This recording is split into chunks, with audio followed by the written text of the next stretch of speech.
Hello.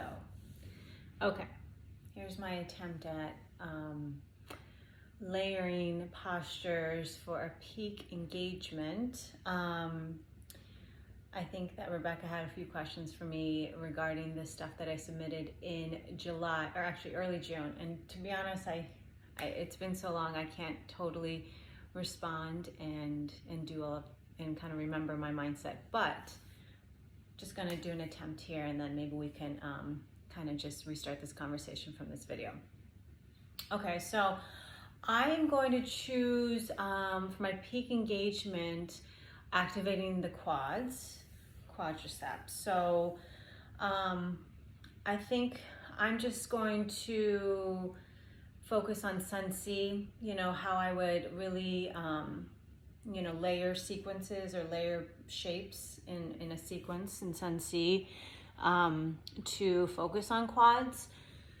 So I think I would start with a high lunge or crescent as I've been taught. So in a high lunge with your back heel spun up, I would, get people in this position and then encourage people to push into their front heel and just notice how your quad kind of fires up when you do that. So staying here, that would be kind of my first layer. From there, I would go into, from crescent, thunderbolt. So still in this lunge, but now hovering. And here still, I would encourage, to push into the heel to activate your quad. And I'd even, say maybe try to lift your toes up to just see how you can use the strength in your quad to stay in this shape.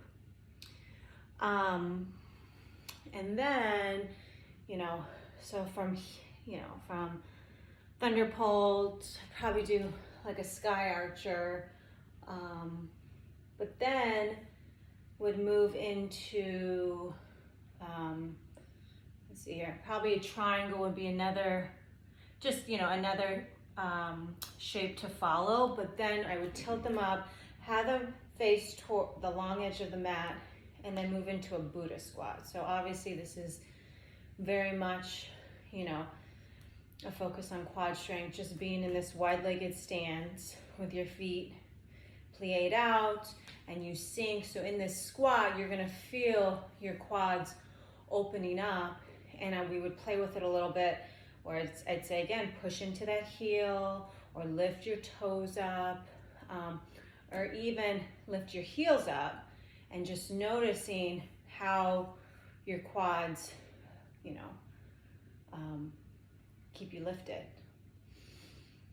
From here, probably a side squat, Skandasana. So another obvious use of your quad. Here, I would say, try to shift the weight play with it a little bit, like shifting your weight back and forth, seeing how you can feel kind of like a little burn in this left quad or with your bent knee. And then maybe like a kneeling, I'm at a little weird angle in this video, sorry. A kneeling crescent. So moving from Skandasana towards the back of your mat into a kneeling crescent. Here, kind of like a runner's lunge. I think there's two things. More of a peak or target stretch really through your quad and your back leg, which I think I know it's a peak engagement, but like stretching the quad too, I think just brings awareness to this, overall muscle. And then still, again, pushing into your heel in your front leg and seeing how it, it's being used.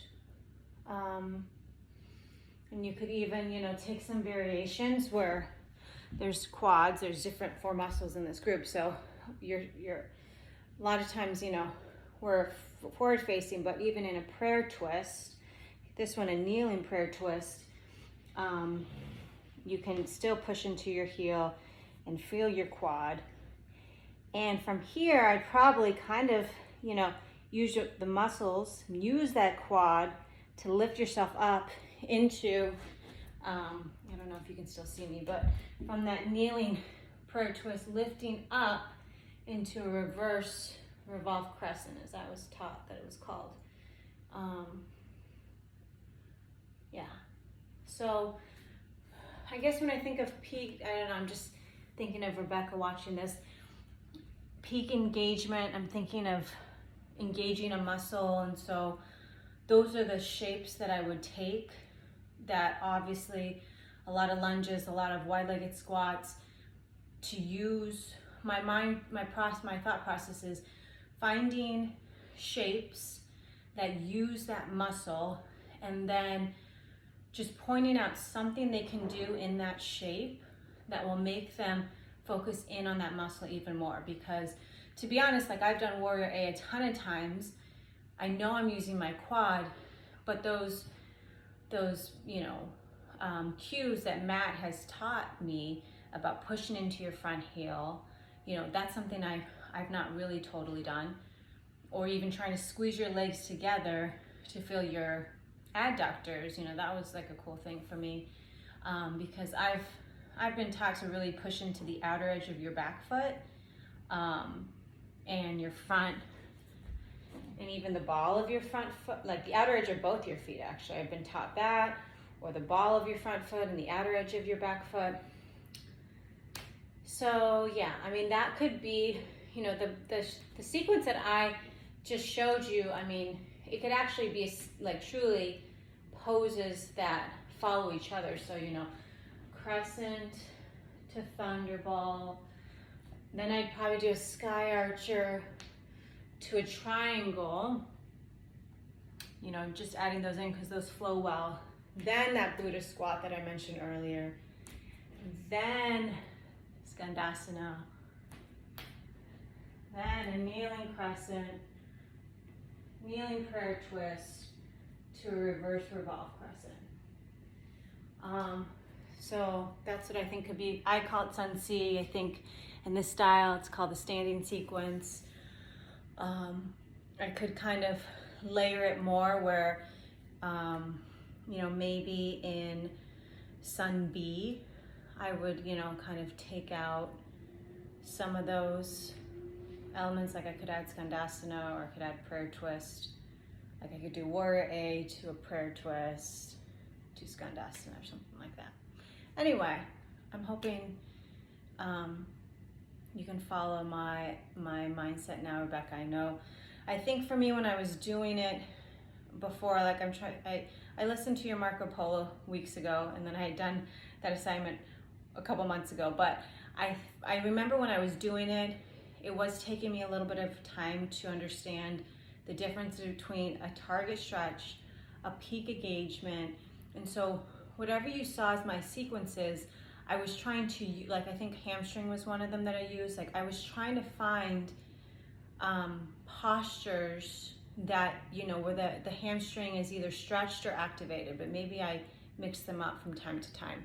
And I think it just, to added confusion, there was a few poses that I said that you maybe, don't use that naming convention. Like awkward airplane to me is like a spinal balance, whoops, but like, right hand, or, your leg and your arm go in opposite directions.